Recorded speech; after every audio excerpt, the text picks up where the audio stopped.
Alrighty, guys, I went 4-1 in my 5 personal sports bets on my website yesterday. And if you want to see which one of these free picks on this channel that I'm actually betting on personally, there's only one way to do that, and that's to sign up for a membership on that website at patreon.com/BrockPage. And before we go ahead and move on, just want to take a quick time out and welcome you to the video here today for Thursday, December 22nd, 2022. My name is Brock Page, and I do sports picks for free right here on YouTube. And if you find yourself enjoying this video here today, please feel free to give it a thumbs up by smashing that like button. There's power in the thumb. You have no idea how much that thumbs up button helps out the channel, spikes the algorithm, allows a lot more people to see me, and all it takes is half a second. I'd be eternally grateful if you did that for me right now. And if you haven't done so already, please feel free to hit that subscribe button as well. I'd love to connect with you on a daily basis. And with that, guys, let's go ahead and dive into some free content. We're going to start off in the NBA. Very short slate here tonight, but we do have a couple of games. So let's go ahead and start with the Spurs at the Pelicans, 8 o'clock Eastern start time. Now, New Orleans is minus 8.5, totals 228. And even though Zion Williamson is out, the Pels still should be able to cover this number here. They're allowing just 107 points a game at the Smoothie King Center, and they're one of the best rebounding teams at home in the league. Jonas Valanciunas, he's averaging nearly double-digit rebounds a game. Meanwhile, C.J. McCollum, he's scoring over 18.5 points a night. Now, they're facing a San Antonio team who's probably going to work without their leading scorer, Keldon Johnson. He's currently doubtful with back problems. And even if he was playing, you can't disregard the fact that the Spurs are giving up just way too many points. These guys are allowing more points per contest than any other club in the league. They are also letting their opponents connect on over 42% of their three-pointers against them when they travel. They're having a tough time stopping the three-pointer. Now, injury-wise, once again, Johnson is doubtful. Richardson, Pirtle, and Langford, they're banged up a little bit as well. Meanwhile, for the Pelicans, Zion's out. Larry Nance is questionable. When it comes to the total, the Pels went 5-1 to the over in their last 6. Meanwhile, San Antonio saw 4 out of their last 6 get over the total themselves. I'm going to lean toward the Pelicans, minus 8.5, over 228. Next matchup, it is going to be Wizards at the Jazz, 9 o'clock Eastern start time. Utah's the 6-point favorite at home, totals 229.5. Now, the Jazz have been pretty good in Salt Lake City. They're 11-5 in their own building. And they're scoring over 121 points a game there. Lauri Markkanen, he's averaging over 22.5 points a night, along with 8 rebounds. Markkanen's also drilling 44% of his three-pointers. Meanwhile, Jordan Clarkson, he's scoring over 20 points a night himself. They're facing a Washington team who lost 10 out of their last 11, and they have a .235 win percentage while traveling. Kristaps Porzingis and Roy Hachimura, they are both questionable to play. Meanwhile, Delon Wright, he is out with a hammy. When it comes to the total, Washington saw overs in 8 out of their last 10 meetings with Utah. So if you're into historical trends, certainly want to think about that one there. Now, the Jazz saw 3 out of their last 4 ball games get over the total themselves. I'm going to lean toward Utah minus 6, over 229.5. And with that, we're going to jump into some college basketball action. We're going to start off with Iona squaring off against SMU, and that's going to be a 3 o'clock Eastern tip-off. The Iona Gales are minus 9.5 away from home, totals 141 and a hook. And even though I do hate this number away from home here, Iona's a pretty good basketball team. They're scoring over 77 points a game, and they're also in the top 35 in shooting from the stripe. Walter Clayton, he has gone a staggering 35 of 36 from the foul line, and that's good for over 97% from the stripe. He's also the second leading scorer on the roster. Now, Dennis Jenkins, he's averaging over 16.5 points a game himself. That's a team high. Now, they're facing an SMU team who failed to cover in 8 out of their last 10. And they rank amongst the bottom of the barrel in the country in defensive boards. Now, when it comes to offensive production, the Mustangs have been little threat shooting the basketball. These guys are making just 39% of their shots from the field. When it comes to the total, SMU saw 5 out of their last 8 stay under the number. Meanwhile, Iona saw unders against the likes of Princeton, St. Bonaventure, and Vermont. I'm going to lean toward Iona minus 9.5, under 141 and a hook. Next matchup, it is going to be Boise State taking on Santa Clara, and that'll be a 5 o'clock Eastern tip-off. That's going to be a lot better game than maybe you would think. But anyway, Boise is minus 2, totals 138. And as good as Santa Clara has been, it is Boise who plays some of the toughest defense in the nation.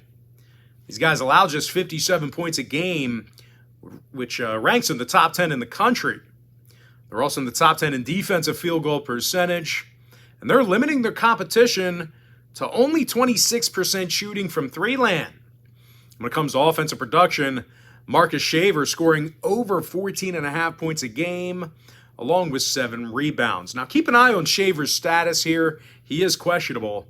Meanwhile, Chibuzo Agbo is averaging double-digit points a game himself, and he's making nearly 42% of his three-pointers. Now, they're facing a Santa Clara team who struggles defending the three-pointer at times. When it comes to the number, these guys failed to cover in 6 out of their last 7. Now, total-wise, the Broncos saw 5 out of those 7 contests I just mentioned stay under the number. Meanwhile, Boise went 7-2 to the under in their last 9. I'm going to lean toward Boise State minus 2, under 138. Next matchup, it is going to be Western Kentucky squaring off against South Carolina, and that'll be a 7 o'clock Eastern start time. Western Kentucky, they are minus 2.5, totals 132 and a hook. Now, the Hilltoppers won 8 of 10 to start the season, and they're amongst the best three-point shooting teams in the nation. These guys are drilling over 42% of their three-pointers, which puts them in the top 3 in college basketball in that category. Luke Frampton, he's drilling over 54% of his shots from beyond the arc. Meanwhile, Emmanuel Acott, he's averaging 13 points a game, and he's making 44% of his long balls. Now, they're facing a South Carolina team who lost 6 out of their last 9, and they're allowing 71 points a night. When it comes to offensive production, the Gamecocks shoot just 40% from the field, and they're averaging only 64 points a game. Now, total-wise, South Carolina did go 70% to the under in their last 10. Meanwhile, Western Kentucky saw unders against the likes of Wright State, Tulane, and Akron. I'm going to lean toward Western Kentucky minus 2.5, under 132 and a hook. Next ball game, it is going to be Butler, Creighton, 8 o'clock East. Creighton's minus 8, totals 142. But even though the Blue Jays are at home here, they haven't gotten a W in quite some time. They're on a 6-game losing streak, and they have one of the higher defensive field goal percentages in the Big East. They're facing a Butler squad who shoots 49% from the field, and they did get the W in 7 out of their last 10. Now, 6'11" senior Manny Bates, he's averaging 14 points a game. He's also making over 63% of his field goals. Meanwhile, Chuck Harris, he's averaging 14 points a game himself, and he's shooting nearly 90% from the free throw line. Now, when it comes to defensive play, the Bulldogs are limiting their competition to just 29% shooting from three-land. When it comes to the total, Butler saw 5 out of their last 9 stay under the line. Meanwhile, Creighton saw unders against the likes of Marquette, Nebraska, and Texas. I'm going to lean toward Butler plus 8, under 142. Next ball game should be a good one. I'm talking about Illinois at Missouri.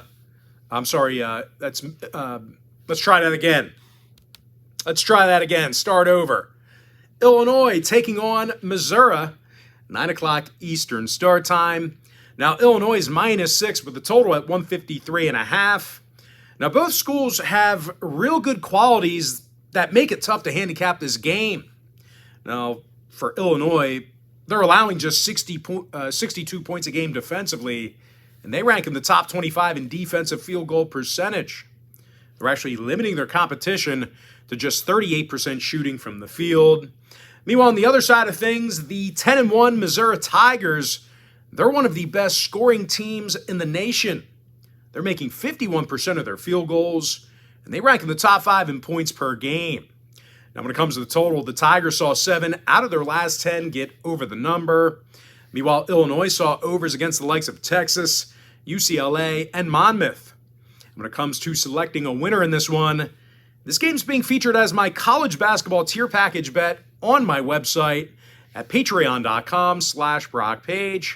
So if you want to see whether I like Missouri catching multiple baskets here, or if I like Illinois laying the 6, there's only one way to find out, and that's to sign up for my college basketball tier package bet on my website. And once again, that's patreon.com/BrockPage. But as far as making a free pick for that game, give me the over 153.5 in that contest.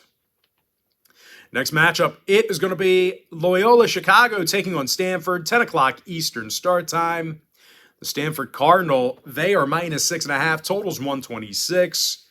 But as tough as Stanford's been defensively, these guys just can't get the win. They lost 4 out of their last 5 ball games, and they posted a record of just 3-7 straight up in their last 10. Now, one of Stanford's biggest issues is their offensive performance. They're scoring only 67 points a game. They're one of the worst three-point shooting teams in the Pac-12. Now, the Cardinals making only 30% of their three-pointers as well. They're facing a Loyola team who limits their competition to just 30% shooting from three-land themselves. They're also one of the better defensive rebounding teams in the country. They're in the top 25 in defensive boards per game. And when it comes to offensive production, Marquise Kennedy's making over 54% of his shots from downtown. Meanwhile, Philip Alston has a team best 13.5 points a game. When it comes to shooting the basketball, the Ramblers are making nearly 49% of their shots from the field. Now, total-wise, Stanford went 70% to the under in their last 10. Meanwhile, Loyola saw 6 out of their last 10 stay under the total themselves. I'm going to lean towards Stanford minus 6.5, under 126. And with that, we're going to dive into some NHL action. And we're going to start off with the Flyers at the Leafs, 2 o'clock Eastern puck drop. Toronto's the $3 favorite, total 6. Ilya Samsonov for Toronto, Carter Hart for Philadelphia. And even though Hart's been more than serviceable, this Philly team just can't score any goals. They're averaging only 2.3 goals a game away from home. They're also facing Ilya Samsonov, who's won 75% of his starts this year, and he has a 1.98 goals against average. Now, defenseman Tim Liljegren, he's also a plus 15 when he's on the ice. And when the Leafs are the official home team, they're 12-2-3 in those contests. Now, injury-wise, Robertson's still out. Sandin is questionable. Meanwhile, for Philly, Max Willman is questionable for them. Now, total-wise, the Flyers saw 3 out of their last 4 away from home stay under the total. Meanwhile, Toronto went 60% to the under in their last 10 at any location. I'm going to lean toward Toronto minus 1.5 and the under 6 in that tight window. Next game, it is going to be Canes Pens, 7 o'clock East. Pittsburgh's minus $1.25, totals 5.5.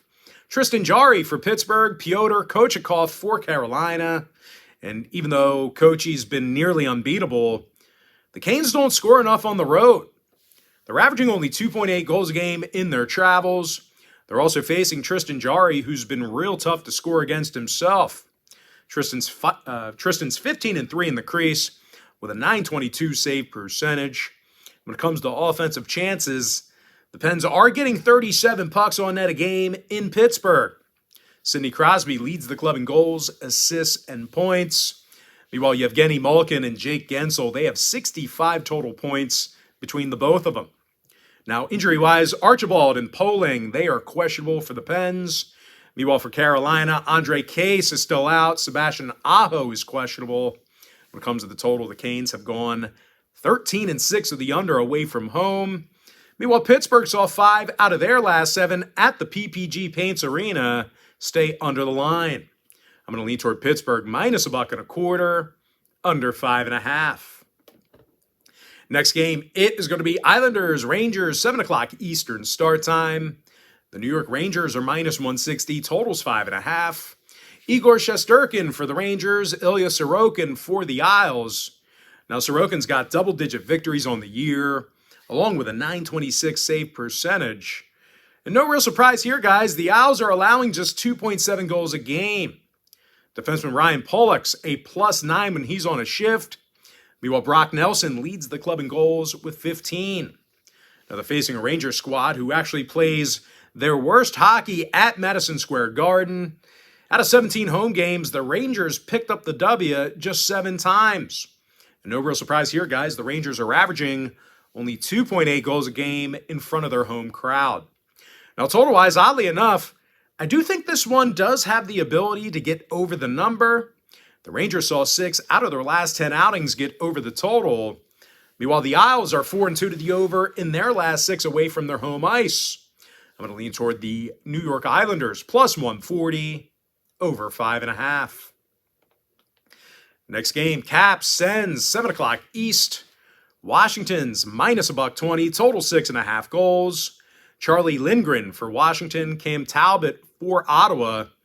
Now, Cam's had a solid year between the pipes thus far. He's got a 910 save percentage with a goals against average in the 2s. When it comes to offensive production, the Senators are averaging 36 shots on net a game in their own building. Brady Tkachuk is the team leader in points with 36. Meanwhile, Claude Giroux, his 14 goals are a team best as well. They're facing a Caps team who won just 7 of 18 away from Washington. And they also have a tough time stopping the puck early in games. The Caps are in the bottom 10 in first period goals allowed on the road. Now, when it comes to offensive production, the Capitals have also been getting off to a slow start scoring-wise. These guys are in the bottom 5 in first period goals. Now, injury-wise, TJ Oshie's out. Nick Dowd is questionable. Meanwhile, for Ottawa, Tim Stetzel is questionable for them. When it comes to the total, Ottawa went 60% to the under in their last 10. Meanwhile, Washington saw unders against the likes of Dallas, Seattle, and Philadelphia. I'm going to lean toward the Senators, +$1, under 6.5. Next game, it is going to be Jets, Bruins, 7 o'clock East. Boston's minus 240, total 6. Linus Ullmark for Boston, Connor Hellebuck for Winnipeg. And even though Connor is having a pretty good year, this Boston team is a whole different animal. The Bruins are 17-0-2 in the Garden, and they allow a league-low 1.9 goals a game there. Linus Ullmark's also an historic 18-1 in his 19 starts this year, and he's got a goals against average of just 1.8. Now, they're facing a Winnipeg squad who's getting just 27 pucks on net a game while traveling. When it gets late in games, these Winnipeg offensive lines, they do tend to shut it down. They're in the bottom 10 in third period goals on the road. Now, injury-wise, Wheeler and Appleton are still out indefinitely. And when it comes to the total, the Jets are 60% to the under away from home. Meanwhile, Boston saw 6 out of their last 10 stay under the line. I'm going to lean toward the Bruins, -1.5, under 6. Next game, it is going to be Kraken, Canucks, 10 o'clock East. Seattle's -$1.25, total 6.5. Martin Jones for the Kraken, Spencer Martin for Vancouver. And even though he has a winning record, Spencer Martin has certainly given up his fair share of goals. He's got a goals against average in the high 3s along with an .885 save percentage. Now, the Canucks are also playing their worst hockey in front of their own fans. Out of 15 home games this year, the Canucks got the W only 5 times.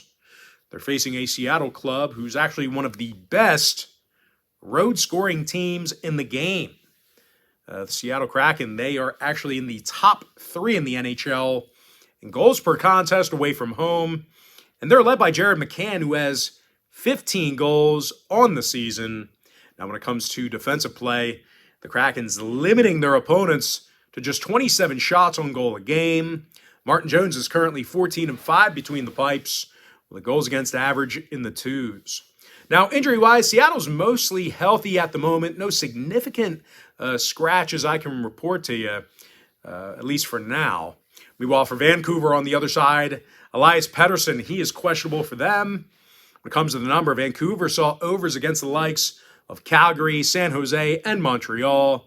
Meanwhile, Seattle saw 3 out of their last 5 on the road get over the total themselves. I'm going to lean towards Seattle minus $1.25, over 6.5. Next game, Flames, Kings, 10:30 p.m. East.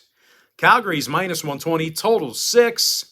Jacob Markstrom for the Flames, Johnny Quick for the Kings. Now, the Kings are allowing just 28 shots on goal a game. They did get the W in their last 3 straight. Defenseman Mikey Anderson's a team best +9. Meanwhile, Kevin Fiala has a team high 35 points. They're facing a Calgary squad who lost 5 out of their last 7. And they're winning only 33% of their road games this year. Now, the Flames' biggest issue has been their offensive lines.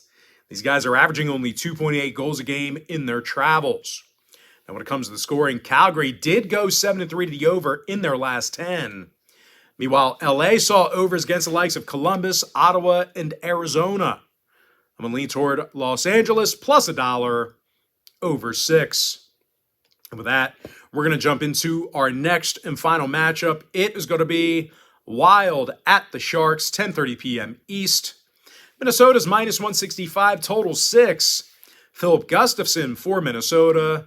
James Reimer for San Jose. Now, Reimer's won just 40% of his starts this year, and he has a goals against average in the 3s. Now, as a team, the Sharks are allowing more goals a game at home than every other team in the league except for one. They're facing a red-hot Minnesota team who won their last 6 straight. And they're averaging 33 shots on goal a game on the road. Kirill Kaprizov, he has a team best 42 points. He's actually 7th in the league in that category. When it comes to defensive play, netminder Philip Gustafson, he has a .230 goals against average and a .922 save percentage. Now, when it comes to the number, Minnesota's 9-3 to the under while traveling. They also went 60% to the under in their last 10 outings at any location. I'm going to lean toward Minnesota minus 165, under 6. And with that, guys, we're going to go ahead and jump into our quick pick recap. And we're going to start off in the NBA. I like the Pelicans minus 8.5 over 228. And give me Utah minus 6 over 229.5. And with that, we're going to jump into some college basketball action. I like Sacred Heart minus 7 under 147. Bryant minus 1 over 150. Florida minus 14.5 under 145 and a hook. Minnesota minus 12 over 134. American University minus 1.5 under 128. Northern Illinois plus 17 under 155. Bethune-Cookman plus 6 under 146. Cornell plus 5 over 157.5. Eastern Kentucky plus 4 under 139. Arkansas State minus 5.5 over 134. Iona minus 9.5 under 141 and a hook. Stephen F. Austin minus 12 over 143. San Diego minus 3 over 139. Vanderbilt minus 18.5 over 138 and a hook. Quinnipiac plus 15 under 141. Portland plus 3 over 144. Bradley minus 4 over 123. Boise minus 2 under 138. Seattle plus 11 under 149. St. Bonaventure plus 27 over 137. Maryland minus 22 under 132. Kansas minus 21 over 138. Western Kentucky minus 2.5 under 132 and a hook. Yale minus 13 under 134. Central Connecticut State plus 12 under 136. USF minus 13.5 under 129. NC State minus 16.5 over 145 and a hook. Marist plus 7 under 128.5. Wright State minus 2.5 over 149. NC A&T plus 12 under 140.5. Charlotte plus 12 over 137. Butler plus 8, under 142. UTSA, Texas San Antonio plus 13, under 124. Arizona minus 29, over 161. Wichita State minus 12.5, over 131. Hartford plus 27, under 138. I like the over 153.5 in the Illinois-Missouri game. Give me BYU minus 13, over 142. George Washington plus 11, under 137. UTEP plus 8, over 135.5. Stanford minus 6.5, under 126. Cal Baptist minus 7, over 142. Southern Miss plus 9, over 144. With my next and final college basketball free pick, give me Hawaii minus 4, under 141. And with that, we're going to jump into some NHL quick picks. I like Toronto minus 1.5, under 6. Pittsburgh minus $1.25, under 5.5. Islanders plus 140, over 5.5 goals. Ottawa plus $1, under 6.5. Boston minus 1.5, under 6. Seattle minus $1.25, over 6.5. LA Kings plus $1, over 6. With my next and final free pick, give me Minnesota minus $1.65, under 6 goals. And with that, guys, that's going to do it for me. Don't forget to check me out on my website. Now, guys, if you do end up signing up for a package here today on patreon.com/BrockPage, just keep in mind you're going to get access to that content for the next 30 days. And as an added bonus here, guys, you're also going to get access to all the cheaper memberships on my site absolutely free. They're going to be included with your purchase. But most importantly, guys, got to thank you for joining me right here on YouTube. Really hope you enjoyed all this great free content, all this great free information. With that said, guys, happy Thursday to you. Best of luck to you. And I look forward to seeing you later on today on my website at patreon.com/BrockPage.